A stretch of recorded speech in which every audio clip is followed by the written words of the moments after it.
West Bengal public service কমিশনের আন্ডারে assistant teacher recruitment 2025 এটা হতে চলেছে। সাধারণভাবে ওয়েস্ট বেঙ্গল পাবলিক সার্ভিস কমিশনের যে অ্যাসিস্ট্যান্ট টিচারের যে পোস্ট বেরোয় সেটার নাম হয় অ্যাসিস্ট্যান্ট মাস্টার বা অ্যাসিস্ট্যান্ট মিস্ট্রেস। পশ্চিমবঙ্গের বুকে বহু গভর্নমেন্ট স্কুল আছে যেগুলোকে আমরা সরাসরি গভর্নমেন্ট স্কুল বা ডাইরেক্ট গভর্নমেন্ট স্কুল বলে থাকি। সেগুলোর রিক্রুটমেন্টটা হয় পাবলিক সার্ভিস কমিশনের থ্রু দিয়ে।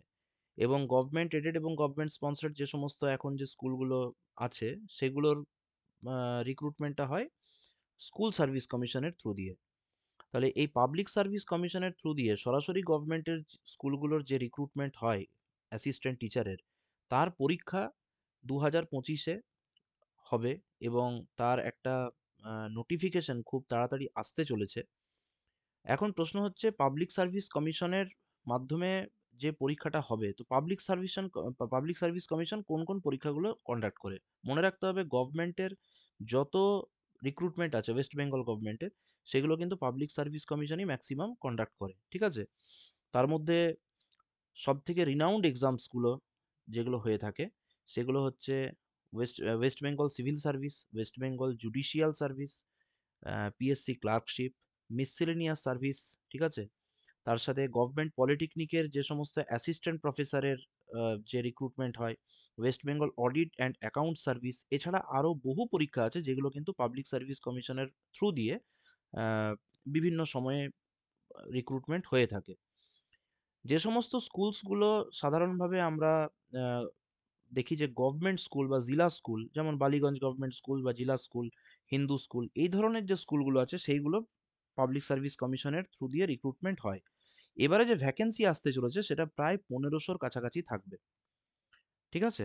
যারা ম্যাথমেটিক্সের স্টুডেন্ট তারা যদি ওয়েস্ট বেঙ্গল স্কুল সার্ভিস কমিশনের প্রস্তুতি এতদিন নিচ্ছিলে এবং তোমরা যদি এজের দিক দিয়ে এলিজিবল হও, অর্থাৎ 2025 সালের 1 জানুয়ারির মধ্যে যদি তোমাদের এজ 36 ক্রস না করে থাকে জেনারেলদের জন্য, এবং আদার্স ক্যাটাগরির যারা আছো তাদের জন্য এজ রিল্যাক্সেশন অবশ্যই থাকবে, তো তাহলে তোমরা কিন্তু এই এক্সামটা দিতে পারবে।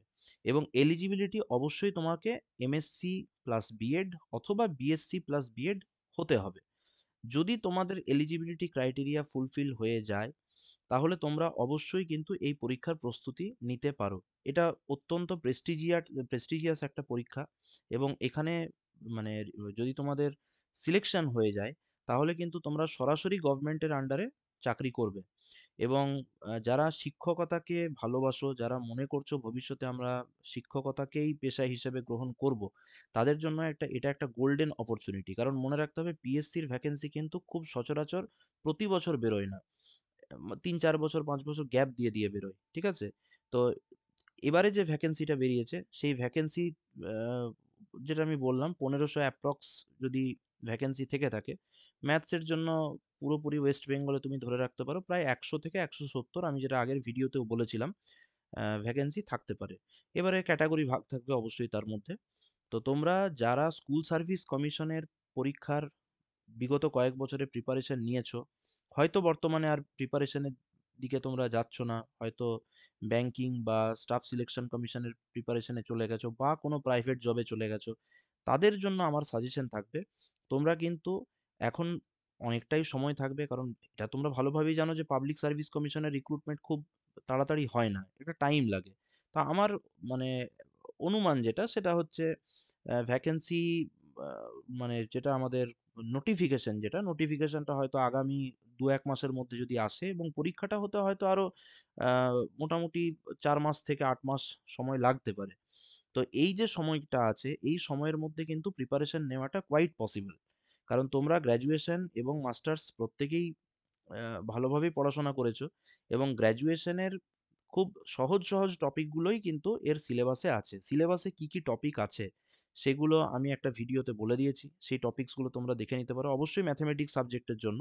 আমি ম্যাথমেটিক্সেরই স্টুডেন্টসদের যেহেতু গাইড করি, তোমরা দেখে নিতে পারো। এবং যারা ম্যাথমেটিক্স নিয়ে পড়াশোনা করছো বা করেছো আগে তাদের জন্য আমার সাজেশন থাকবে এই সুযোগটাকে তোমরা কিন্তু হাতছাড়া করো না। কারণ এরপরে হতে পারে হয়তো পরের বারে যখন ভ্যাকেন্সি বেরোবে, সেখানে কিন্তু তোমাদের হয়তো তোমাদের এজ লিমিট অনেকের ক্রস করে যেতে পারে। তো সেই জন্য এই সুযোগটাকে অবশ্যই কাজে লাগাও, এবং তোমাদের যদি কোনো রকমের স্পেশালাইজড কোনো গাইডেন্সের প্রয়োজন হয়, অবশ্যই আমার টেলিগ্রাম গ্রুপে তোমরা জয়েন করতে পারো। সেখানে অনেক মানে স্টাডি মেটেরিয়ালস ওখানে প্রোভাইড করা হয়, সেগুলো তোমরা দেখে নিতে পারো। আর আমার ইউটিউব চ্যানেলকেও তোমরা ফলো করতে পারো। আর যারা, যেটা আমি বলছিলাম যে যারা এখনো পর্যন্ত হয়তো কনফিউজড আছো যে আমরা প্রস্তুতি নেব কি নেব না, মনে রাখতে হবে এই মানে যে শর্ট টাইমটা আছে, 4 মাস থেকে 8 মাসের মধ্যে যদি পরীক্ষাটা হয়, তাহলে এর মধ্যে যদি তোমরা প্রস্তুতি নাও তাহলে কিন্তু এখানে ক্র্যাক করাটা খুবই মানে পসিবল ব্যাপারটা। আর তোমাদের যেটা করতে হবে সেটা হচ্ছে একটা প্রপার প্রিপারেশন এবং স্টাডি প্ল্যান নিয়ে তোমাদের এগোতে হবে। প্রত্যেক দিন দিনের নির্দিষ্ট কিছু সময় তোমাদেরকে কিন্তু পড়াশোনাটার একটা অভ্যাসের মধ্যে আবার আসতে হবে ফিরে। এবং যারা, যদি কেউ জব করছো তাহলে তারা নিজেদের মতন করে টাইমটাকে সেট করবে। প্রত্যেক দিন কিন্তু তোমাকে গড়ে 6 থেকে 8 ঘন্টা মিনিমাম তোমাকে স্টাডি করতে হবে। এবং স্টাডি বলতে ম্যাথমেটিক্সের ক্ষেত্রে যেটা হয় সেটা হচ্ছে প্রচুর পরিমাণে প্র্যাকটিস করতে হবে। এবার দেখো, তো অনেক সময় আমরা যেটা করি প্রথমেই এমসিকিউ কোয়েশ্চেনগুলোকে আমরা দেখি, দিয়ে তারপরে ওগুলোকে আবার আমরা সলভ করার চেষ্টা করি। সেটা কিন্তু প্রথম থেকে না করাটাই ভালো। প্রথমে তোমাদেরকে যেটা করতে হবে সেটা হচ্ছে কিছু বেসিক্স তোমাদেরকে আগে ক্লিয়ার করতে হবে, like algebra, differential equation, differential calculus, real analysis, এই জায়গাগুলোর প্রথমে বেসিক্সগুলোকে আগে ক্লিয়ার করতে হবে। বেসিক্সগুলো ক্লিয়ার করে নেওয়ার পরে তারপরে তোমরা স্ট্যান্ডার্ড এমসিকিউ তোমরা প্র্যাকটিস করতে পারো। কারণ মনে রাখতে হবে বেসিক্স যদি ক্লিয়ার হয় তাহলে কিন্তু তুমি যে কোনো রকমের ডাইভার্স প্রবলেম, আননোন প্রবলেমকে তাড়াতাড়ি সলভ করে ফেলতে পারবে। তো সেই জন্য যেটা আমাদের দরকার, টু ওয়েতে তোমাদের প্রিপারেশনটা নিতে হবে। একদিকে তোমাদেরকে যেরকম কনসেপ্ট ডেভেলপমেন্ট করতে হবে, এক অন্যদিকে তোমাদেরকে কিন্তু এমসিকিউ এবং বিভিন্ন রকমের প্রবলেম সলভিং তোমাদের করতে হবে। ঠিক আছে? এটা অত্যন্ত দরকার। এবং কনসেপ্ট বলতে দেখো একটা জিনিস বলি, ম্যাথমেটিক্সের ক্ষেত্রে কিন্তু অনেক চেঞ্জেস বিগত কয়েক বছরে হয়েছে। তোমাদের মধ্যে অনেক স্টুডেন্ট এমন আছো যারা হয়তো ওল্ড কারিকুলামে পড়েছো। ওল্ড কারিকুলাম মানে হয়তো তোমরা অনেকে হয়তো পড়েছো, এমনও থাকতে পারো হয়তো 2+1 সিস্টেমে পড়েছো। অনেকে থাকতে পারো হয়তো 1+1+1 সিস্টেমে পড়েছো। ঠিক আছে তো? তো আবার অনেকে হয়তো আছো যারা হয়তো 1+1+1 সিস্টেম, এগুলো সব ওল্ড সিস্টেমে পড়েছো। আবার অনেকে হয়তো পড়েছো হয়তো ওল্ড সেমিস্টার সিস্টেমে।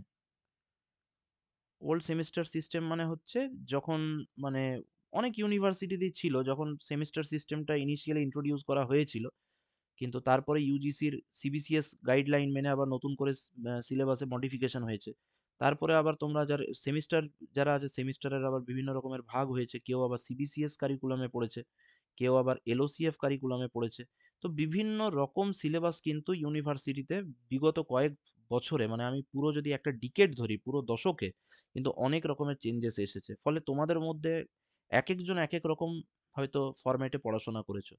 তাহলে দেখবে কারোর হয়তো সিলেবাসে হয়তো প্রবাবিলিটি থিওরি ছিল না, কারোর হয়তো আবার সিলেবাসে দেখবে বুলিয়ান অ্যালজেব্রা পড়োনি। তাহলে এরকম সিলেবাসে অনেক পার্ট আছে যেগুলো কিন্তু তোমাদের পড়া নেই। কিন্তু না পড়া থাকলেও তোমরা যারা বিএসসি বা এমএসসি করে এসেছো, তাদের কিন্তু বিষয়টা শিখে নিতে খুব একটা বেশি সময় লাগবে না।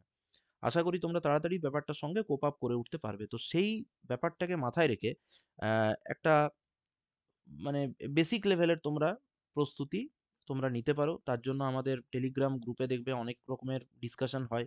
তো সেগুলো তোমরা একটু দেখতে পারো। আর যদি তোমাদের কোনো রকমের মানে কোয়ারিজ থাকে, যদি তোমাদের কোনো রকমের কোনো সাজেশন প্রয়োজন হয়, তাহলে তোমরা অবশ্যই কমেন্ট বক্সে লিখে জানাতে পারো। আমার আহ, শুভেচ্ছা তোমাদের সঙ্গে থাকবে, এবং আমি চাইবো যে পশ্চিমবঙ্গের প্রত্যেকটা স্টুডেন্ট যারা যারা এই পরীক্ষার জন্য এলিজিবল, তারা খুব ভালোভাবে নিজেদের প্রস্তুতি নেবে। এবং সিট মানে যেটা থাকবে সেটা তো ধরো যথেষ্ট ভালো রকমেরই সিট থাকবে, এবং আমাদেরকে চেষ্টা করতে হবে যাতে আমরা নিজেদের ভালো প্রস্তুতির দ্বারা আমরা প্রথমে রিটেন এক্সামটা ক্র্যাক করতে পারি, তারপরে আমরা যাতে পরবর্তীকালে ইন্টারভিউ আমরা ক্র্যাক করতে পারি। তো এটা ধাপে ধাপে এক একটা মানে স্টেপ বাই স্টেপ ব্যাপারটা কমপ্লিট করতে হবে। তো প্রথম যে ধাপটা আছে সেই ধাপটা হচ্ছে তোমাদেরকে কিন্তু প্রথমে ডিটারমাইন্ড হতে হবে যে আমরা এই পরীক্ষাটা দেব, যদি অবশ্যই তোমরা এলিজিবল হও তবে। আর পরীক্ষাটা দেব মানেই তো আর পরীক্ষাটা মানে পেয়ে যাবে এরকম ব্যাপারটা নয়। তার জন্য একটা প্রপার একটা প্রসেসে তোমাকে প্রস্তুতি নিতে হবে। তো সেই প্রসেসে তোমরা প্রস্তুতি নাও। যদি কোনো তোমাদের সাজেশন প্রয়োজন হয় তোমরা অবশ্যই কমেন্ট বক্সে লিখে জানাতে পারো।